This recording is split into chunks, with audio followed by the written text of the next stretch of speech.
On a chilly December night in 2016, the peace of a quiet Toronto neighborhood was shattered by the sound of a woman's screams that suddenly stopped as quickly as they began.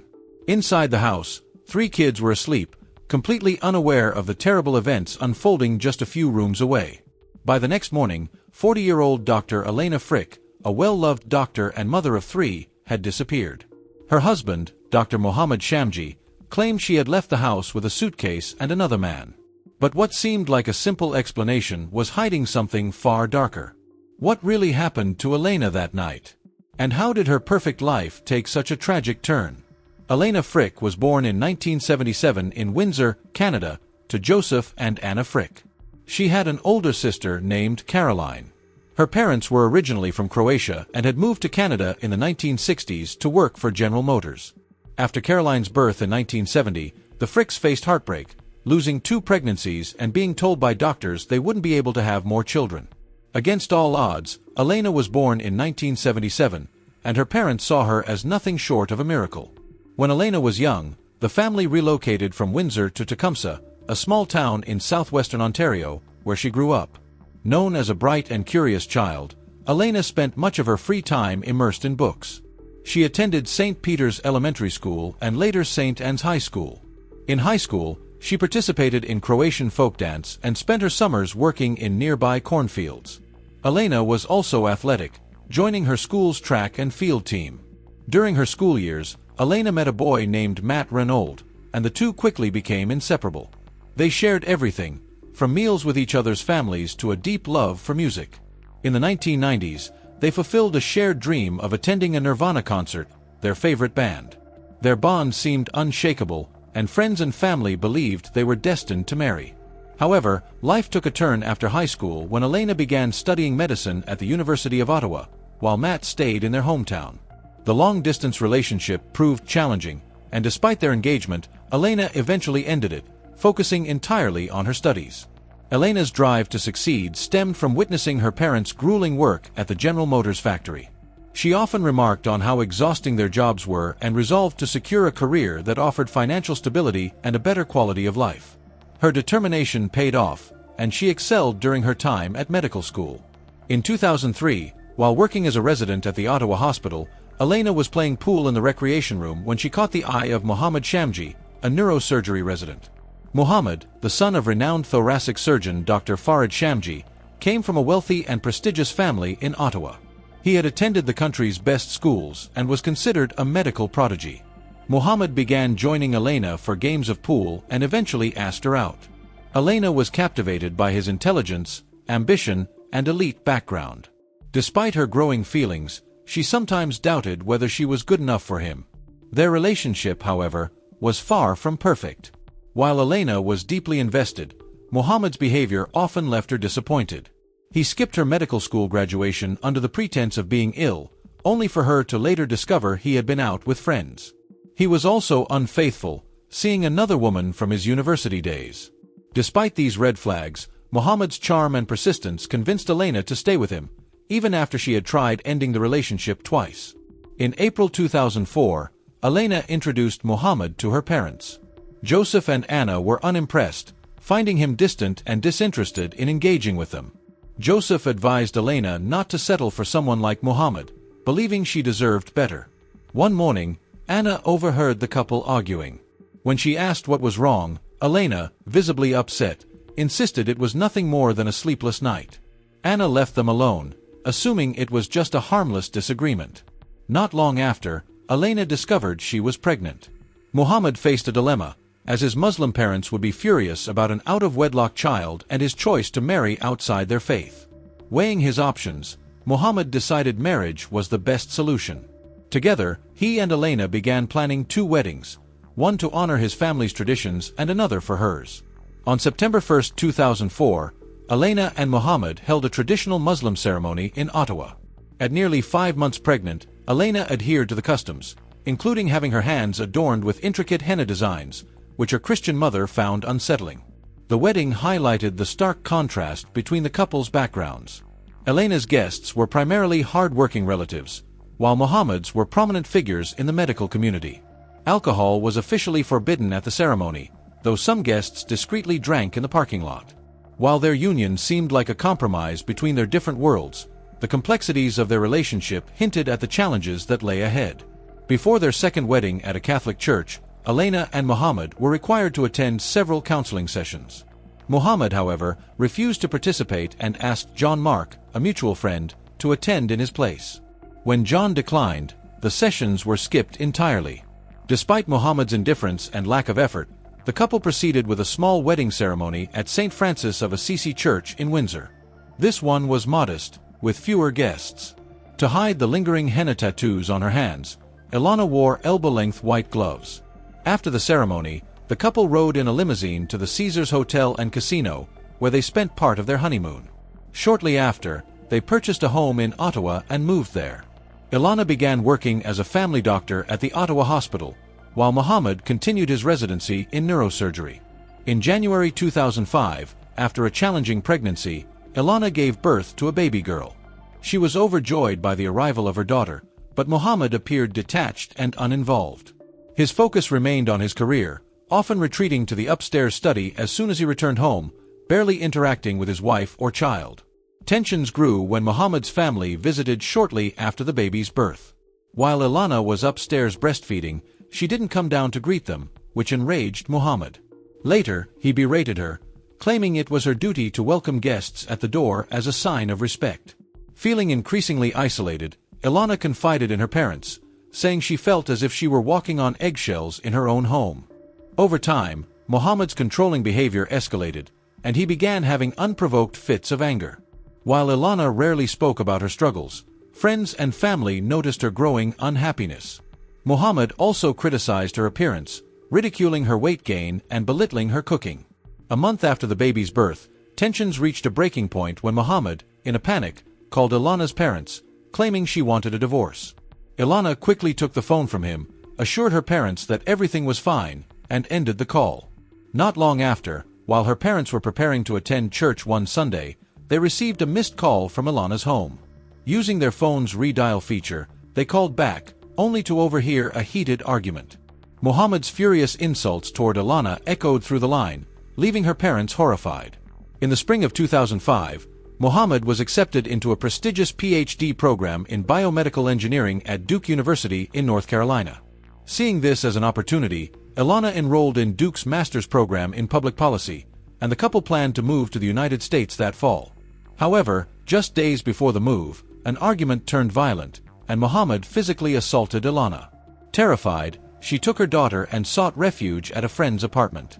Muhammad, unaware of her location, began calling mutual friends until he eventually found her. After 3 days, he promised to stay with his parents if she returned home. Still afraid, Elana agreed but asked John Mark to stay nearby for protection until her own parents could arrive.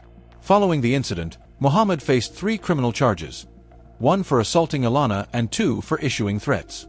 These charges jeopardized both his career and his ability to cross the U.S. border to begin his studies at Duke. To salvage his future, Muhammad worked to reconcile with Elana. A few weeks later, the family baptized their daughter in a church in Windsor. When guests at the reception asked why Muhammad wasn't there, Elana told some he was working but privately admitted to her cousin Rob that they'd had another fight. Rob urged her to leave Muhammad, assuring her she could find someone who truly loved her. Elana, however, insisted they would work things out. On July 27, 2005, the authorities agreed to drop the charges against Muhammad if he signed a peace bond. As part of the agreement, he had to acknowledge that Elana had reasonable grounds to fear him and accept a 12-month probation. With the charges dismissed just in time, Muhammad was able to begin his PhD at Duke and cross the border without issue. He moved to Durham, North Carolina, to start his program, and Elana and their daughter joined him a few months later. Friends and family couldn't understand why Elana returned to Muhammad. She was intelligent, financially independent, and had the unwavering support of her family. While some speculated that she was drawn to the status her relationship with Muhammad provided, others believed she truly loved him and held on to hope that their relationship could improve. In Durham, the couple settled into a routine. They began running marathons together, often waking up before dawn to train. Afterward, Elana would drop their daughter off at daycare before heading to Duke University with Muhammad. Muhammad excelled in his program, completing his 5-year PhD in just 3.5 years. Despite his professional success, the cracks in their marriage remained, hinting at deeper challenges that could not be resolved by a change in location. Elana excelled during her studies at Duke University, earning a rare scholarship that covered most of her tuition and being recognized as the best in her class. After her classes, she would pick up Mohammed and their baby before heading home to prepare dinner, a routine she repeated almost daily. In 2007, nearly 2 years later, Elana became pregnant again and gave birth to the couple's second daughter in November. Friends of the couple noticed an imbalance in their marriage. Elana was the one who drove Mohammed everywhere he needed to go. When her friend Valentina Nicola asked her about it, Elana simply explained that Mohammed disliked driving. But the imbalance extended beyond transportation. Elana was responsible for nearly everything in their household, from grocery shopping to assembling furniture and even changing light bulbs. Despite her efforts, Elana often downplayed her own importance, frequently telling friends how brilliant Mohammed was and how insignificant she felt in comparison. To outsiders, Elana appeared to hold control in the relationship, yet she always sought Mohammed's permission for even the smallest decisions, displaying an unusual submissiveness. Meanwhile, Mohammed would call her multiple times whenever she was out, demanding to know where she was and who she was with. In 2009, after completing their studies at Duke, the couple returned to Ottawa, Canada, and moved into a house near the hospital where they both began working. Elana quickly became a beloved family doctor admired by her patients, while Mohammed advanced in his neurosurgery specialization, earning an award for the exceptional care he provided. Around this time, the couple became active on social media, portraying themselves as a wealthy, happy family with beautiful children. However, close friends knew that Mohammed controlled Elana's accounts, dictating which photos she could post and even pressuring her to harass people he didn't like. Mohammed's controlling nature extended beyond social media and into their daily lives. He denied Elana permission to subscribe to her favorite newspaper and restricted who their daughters could play with, dismissing children from less affluent families. He often insulted Elana, calling her useless and stupid, and claimed he would have been better off without her. In 2011, Mohammed moved to Calgary for a year to complete a spinal surgery fellowship. Shortly after, Elana discovered he was having an affair. She found emails confirming the relationship and noticed a credit card charge for a hotel stay with his mistress on Mother's Day. When confronted, Mohammed didn't deny the infidelity. Devastated, Elana considered leaving him, encouraged by friends who believed she deserved better. Yet she stayed. Elana yearned for his approval, believed she had invested too much in their life together, and hoped to prove she was worthy of his love. Mohammed had promised to end the affair, and shortly after, he secured his dream job as a neurosurgeon at Toronto Western Hospital. The couple relocated to Toronto, purchasing a $1.5 million home in North York. Elana left her job in Ottawa and eventually found a position at the 𝐟𝐸𝐫𝐿𝐵𝐿's clinic. However, she admitted to friends that the new job didn't excite her. She had worked hard to gain knowledge and felt her skills were underutilized. Once settled, Mohammed suggested having another child, noting they had an empty room in their home and expressing his desire for a son. Elana agreed, hoping a new baby would breathe life into their strained marriage. In October 2013, the couple welcomed a baby boy. For nearly 2 years after his birth, their relationship seemed to stabilize. During this time, Elana grew close to her new boss, 𝐬𝐮𝐬𝐿, who lived across the street from their home. Their daughters thrived in private school, and Mohammed gained a reputation at Toronto Western Hospital for performing miraculous surgeries. In 2015, Elana left her clinic job to work at Scarborough Hospital's Family Medicine Unit and became a district delegate for the Ontario Medical Association. Though her career was flourishing, Mohammed resented her success, reigniting tensions in their marriage. In March 2016, the family traveled to Vermont, stopping in Ottawa first to leave their youngest son with Mohammed's parents.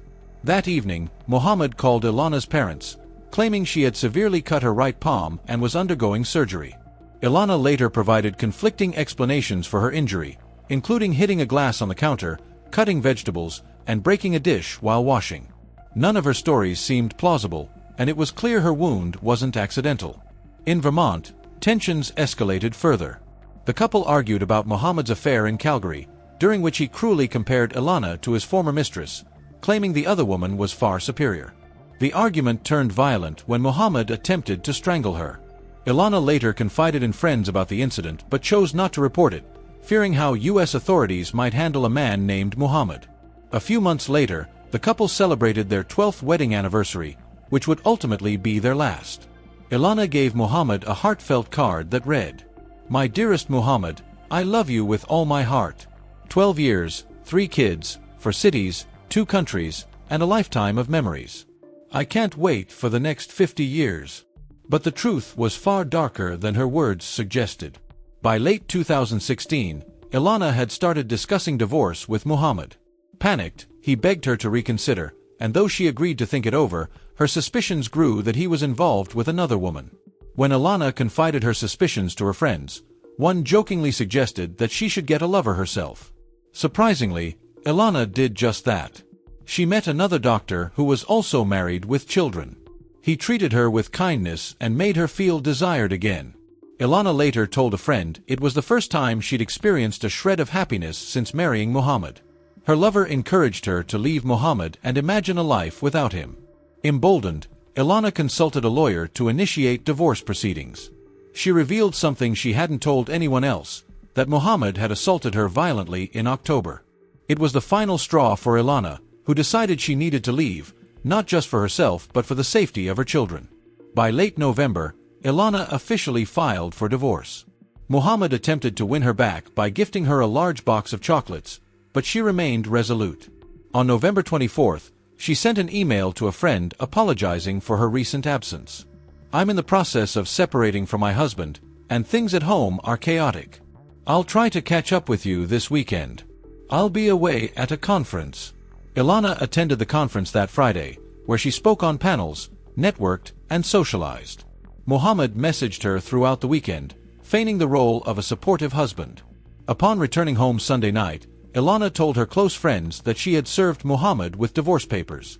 Her lawyer had contacted him on Monday, emphasizing Elana's desire for an amicable and swift resolution and requesting full financial disclosure. Elana moved into the basement of their home, but Muhammad repeatedly moved her belongings back into the master bedroom. On December 1, 2016, Elana's family tried unsuccessfully to reach her throughout the day. Worried, they called Muhammad, who hesitantly claimed that Elana had left the house the night before with a suitcase and her boyfriend. Elana's mother, knowing her daughter would never abandon her children, contacted 𝐬𝐮𝐬𝐫𝐞, Elana's former boss and neighbor, asking her to check the house. 𝐬𝐮 peered into the garage and saw that Elana's car was still parked there. She informed Elana's parents, who immediately called the police and set out on an overnight drive from Windsor to Toronto. When officers arrived at the house, Muhammad repeated his story about Elana leaving with a suitcase. Following protocol, they searched the residence for any signs of her but found nothing. Later that day, police discovered a woman's body stuffed inside a suitcase near the Humber River. She was barefoot, dressed in pajamas, and had severe head injuries. The autopsy revealed she had been beaten, sustaining blunt force trauma, before being strangled. The body was taken to Elana's parents for identification. While Elana's mother, Anna, couldn't recognize her daughter due to the swelling and damage to her face, her father, Joseph, tearfully confirmed her identity. "This is my daughter." The investigation quickly pointed to Muhammad Shamji as the sole suspect. He was arrested the next day at a cafe, where undercover officers handcuffed him at his table. Police discovered that Elana had attempted to call 911 on the night of her murder, but only managed to dial 611 before Muhammad stopped her. It was also revealed that he killed her while their 3 children were in the house. Their eldest daughter later recounted hearing her mother's screams from her room. Fearing an intruder, she crept to her parents' bedroom and saw her father lying face down on the bed. When he noticed her, he ordered her back to her room. The crime shocked Canada, garnering widespread media attention. The seemingly perfect marriage of 2 accomplished doctors had ended in unimaginable tragedy. Elana's funeral was held on December 17, 2016, at St. Francis of Assisi Church in Windsor, the same church where she had been baptized and married the man who would eventually take her life. While awaiting Muhammad's trial, Joseph and Anna moved into their daughter's home to care for their grandchildren, ensuring they could remain in their school during such a difficult time. In May 2019, over 2 years after the crime, Muhammad Shamji pleaded guilty as part of a deal with prosecutors, avoiding a full trial. He was sentenced to life in prison with no chance of parole for 14 years. The case received extensive media coverage, and millions of Canadians followed the sentencing. Elana's eldest daughter publicly stated that she hated her father for what he had done and doubted she could ever forgive him. Today, Elana's children live with their maternal grandparents in Windsor. They frequently talk about their mother, but refuse to mention their father's name. If you have enjoyed the video, then make sure to hit that like button and also subscribe to our channel so you won't miss out any other latest videos.